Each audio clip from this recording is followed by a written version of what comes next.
السلام عليكم ورحمة الله وبركاته.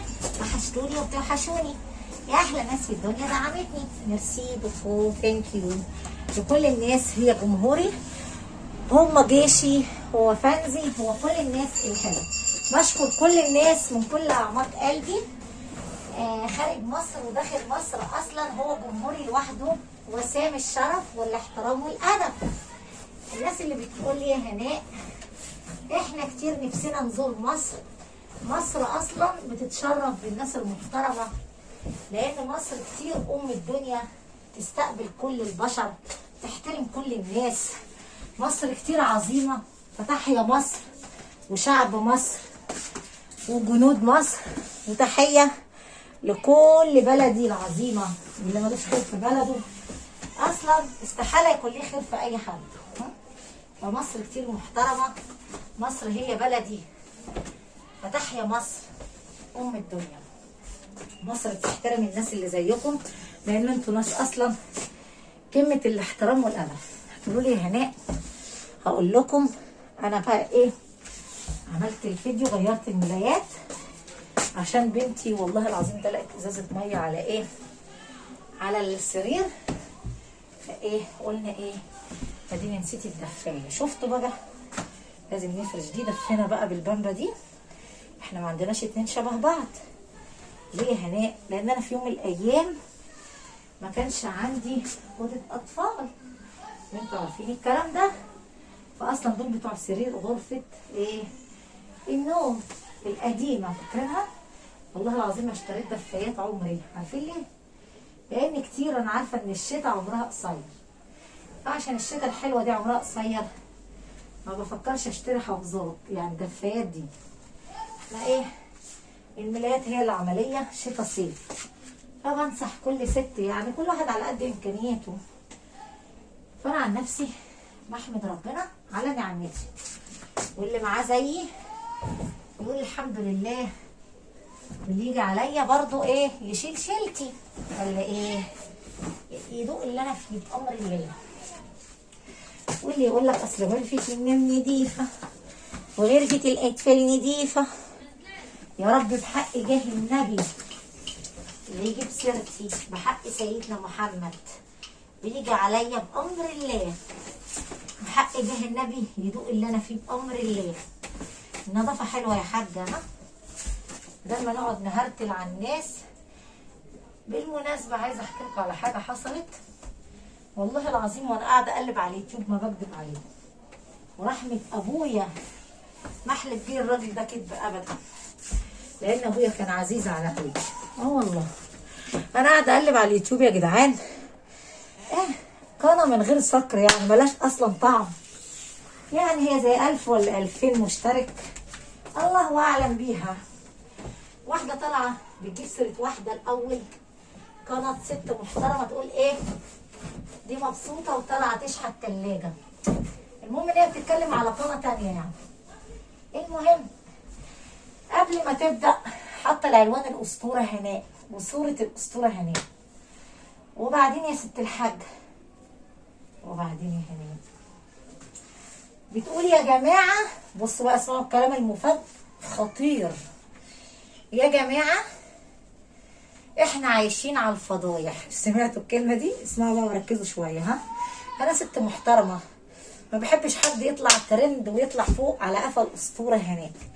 يا جدعان ده انا اسمي لوحده وعنواني هو بيرفع لكم ويجيب لكم مشاهدات. طبعا هي كانت عامله لي فيديو قبل كده فجاب لها 3 4000 مشاهده، عمرها هي اصلا ما عملت الرقم دوت. فقالت تطلع تعمل ايه يا اسطوره؟ تقول ايه بقى؟ بصوا بقى طريقه الكلام. ست هناء اللي فتحانه، ست هناء اللي فتحانه، والله العظيم بهذا اللفظ كده.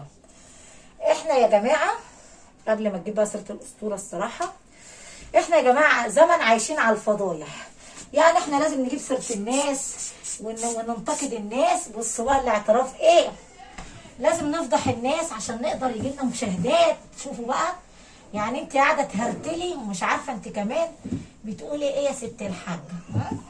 بتقول لكم يا جدعان احنا عايشين على الفضايح، لازم نفضح عباد الله عشان نقدر نجيب مشاهدات وفي تفاعل ونجيب سيرة ده وسيرة ده ونفضح دوت. ياخدوا كلمة واحدة قاعدة بتقول في الفيديو مثلا أنا عايزة أجيب تلاجة، نفسي في مثلا واحدة قاعدة في فيديو يا عيني بتصور فيديو على اليوتيوب، ست غلبانة يا ست، لو ست هي حتى مليونيرية قناتها فوق الله يسهل لها، قاعدة بتهوب كلمتين مع متابعينها، ايه القضية يعني يا جماعة؟ تقول لك ايه؟ احنا لازم نفضح عباد الله، احنا زمن عايشين على الفضايح، لازم نجيب سيرة ده. راحت قالت بقى وانت يا ست هناء، يا هناء افتكرتني بقى، يا هناء يا اللي فتحانة، يا هناء هتقولي لولادك ايه اما يكبروا؟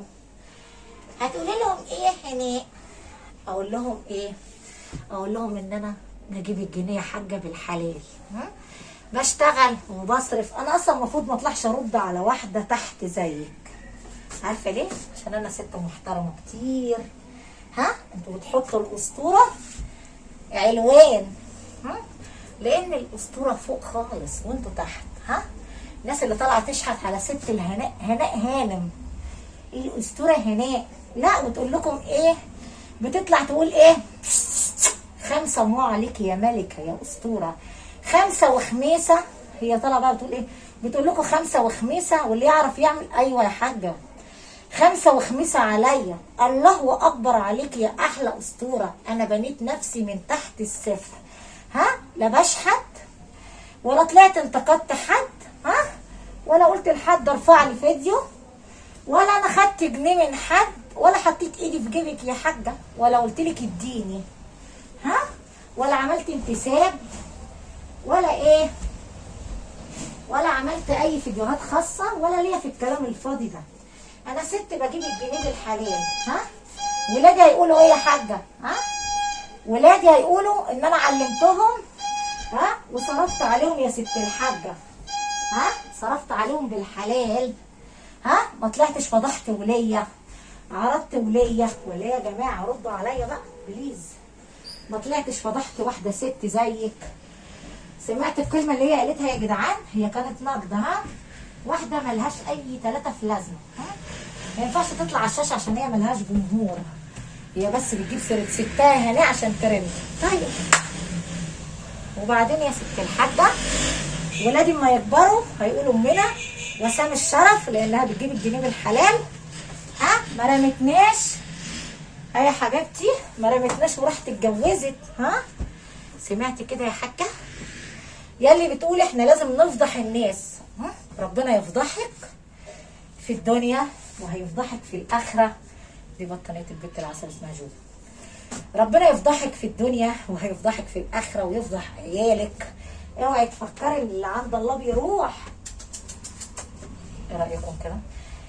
اللي عند الله يا حاجه عمره ما راح ابدا. قادر ربنا ينتقم منك. بتقول لكم شفتوا الاعتراف حلو، قالت ايه بقى؟ انا برضو من حق ارد، انا عندي قنواتي، بس انا ما بذكرش اسم الناس الهلس. عارفين ليه؟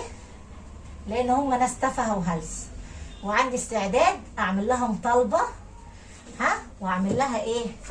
بلاغ، واعمل لها مخالفه. بس انا بقى فوق بكبر الجي وعلي الدي من ناحيه البشر دي. ليه يا بنتي يا هناء؟ عشان انا انضف منكم. انضفوا بقى يا عالم، بطلوا بقى دوركوا على حد تاني اشحتوا من وراه. بتقول لك احنا لازم نعيش على الفضايح، لازم نجيب سيره الناس ونفضحهم عشان نجيب مشاهدات. شفتوا انتوا حد بتاع نقد يطلع يقول لكم احنا بنحب الفضايح؟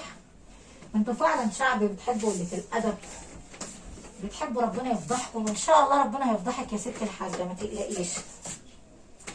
عيالك لسه صغيرين، ربنا يفضحهم ان شاء الله في الدنيا ويفضحهم في الاخره، وكل حاجه تتمنيها للناس فربنا يديك على قد نيتك بامر الله. ما تقلقيش يا حاجه. اللي عند الله. ولادي هيطلعوا يقولوا ايه؟ امنا ما رمتناش واتجوزت. ماشي يا حاجه؟ امنا ما سابتناش ودارت تشتغل، في شغل كتير يا حاجه. بس انا عايزه اعيش بالحلال. عايزه اعيش بالحلال، عايزه اكل لقمه حلال انا وولادي. من المحتوى اللي بفهم فيه. الدور بقى عليكم بقى انتوا يا شحاتين. والله يا اللي عمر ربنا ما هيكرمكم ابدا، لان انتوا اللي اكتر عقاب وحساب هتتحاسبوه يوم موقف العظيم عند رب العرش العظيم، اللي انتوا تجيبوا وتفضحوا سيرة الناس. ربنا يفضحكم ان شاء الله بحق سيدنا محمد. كل ما فضحتوا انثى فضحتوا ليا وعرضتوها على الشاشه، يقعد لكم ان شاء الله ببناتكم ويعرض لكم عيالكم ان شاء الله على الشاشه. متغاظين منها ده ليه؟ شوفوا لكم محتوى اعملوه. شوفوا لكم شويه بندوره اقعدوا قطعوها، شوفوا لكم حاجه مثلوها بدل يا حاجه ما تقعدي على الكرسي. يا حاجه قشه دي انت ولا اسمك ايه؟ شوفي لك حاجه كده اقعدي مثليها بدل ما تقعدي على الكرسي تقولي فلانه قالت وفلانه عادت وفلانه بتشحت وفلانه. وهي ست هناء يلي فتحانه في الدنيا، ربنا يفضحك في الدنيا بأمر سيدنا محمد صلى الله عليه وسلم. واللي عند ربنا ما بيروحش. قادر ربنا يفضحك في الدنيا يفضح لك بناتك بأمر الله.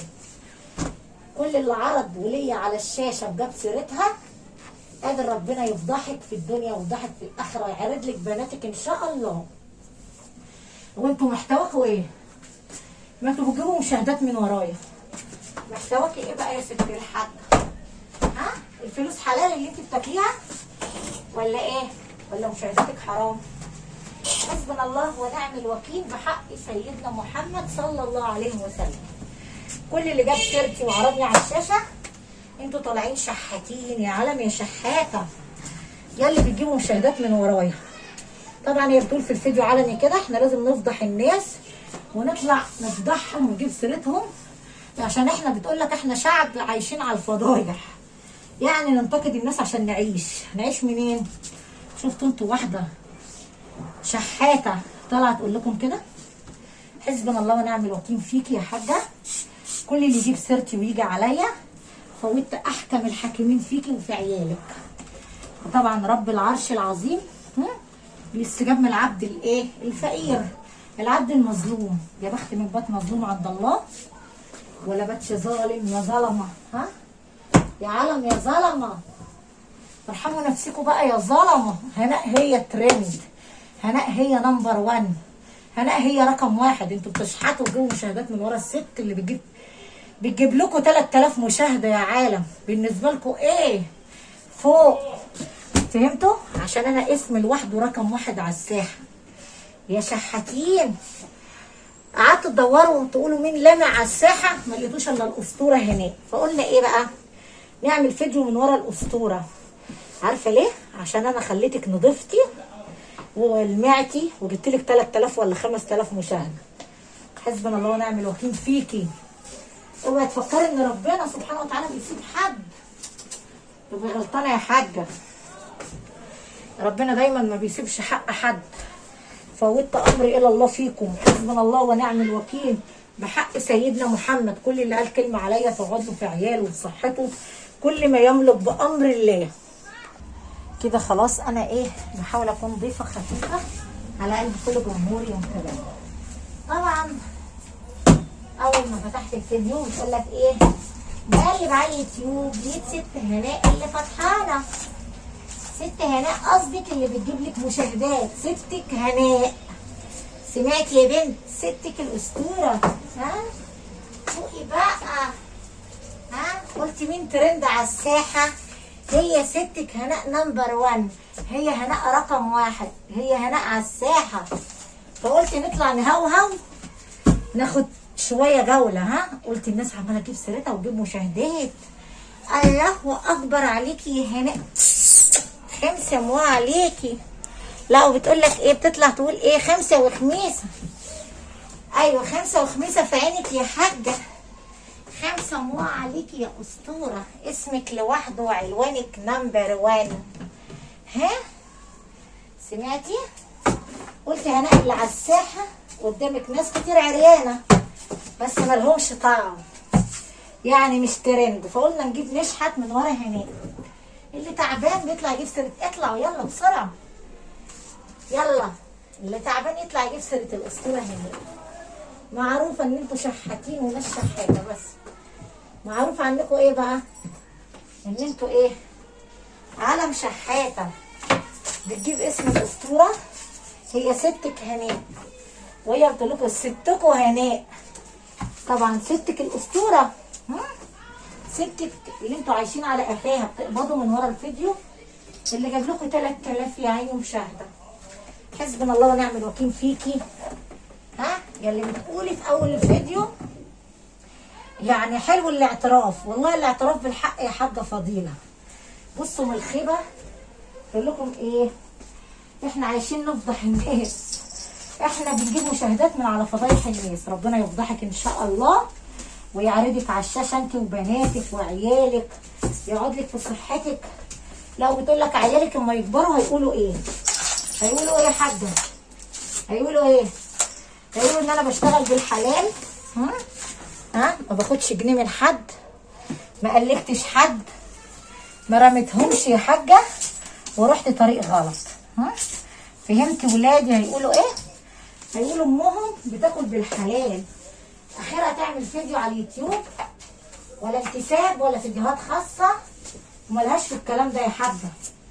هيقولوا امنا ما رمتناش واتجوزت، امنا بتشتغل علينا بالحلال ما خرجتش بره الشقه. اخر فيديو يا حاجه باكل كده، بجيب الجنيه من عرق جبيلي وبصرف منه على اولادي.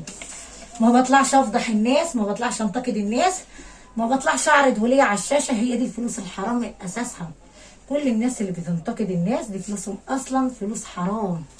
اتقوا الله عشان هيجي يوم ولا ربنا هيكرمكم، ممكن القناه تتقفل في ثانيه. اتقوا الله بقى وارجعوا لربنا وفوقوا بقى، فوقوا شوفوا لكم حاجه اعملوها، شوفوا لكم محتوى، اي حاجه مثلوه. حسبنا الله ونعم الوكيل. في النهايه فوت احكم الحاكمين فيكم، وقادر رب العرش العظيم يجيب لي حقي من الناس اللي زيكم. يعني انا بقول يا رب يا رب انت المنتقم الجبار. كل مخلوق عرضني على الشاشه وجاب سيرتي، حسبنا الله ونعم الوكيل فيكي وفي امثالك وفي عيالك، وانت حسبنا الله ونعم الوكيل فيك وفي امثالك وكل اللي جاب سيرتي. يا عالم يا شحاته، سمعتوا؟ يلا لو انتوا بتبتدوا تشيروا لي فيديوهاتي يا شحاتين، يلا يا شحاتين يا اللي بتجيبوا على قفايا المشاهدات. حسبنا الله ونعم الوكيل فيكم. فوت امر الى الله فيكم بامر الله.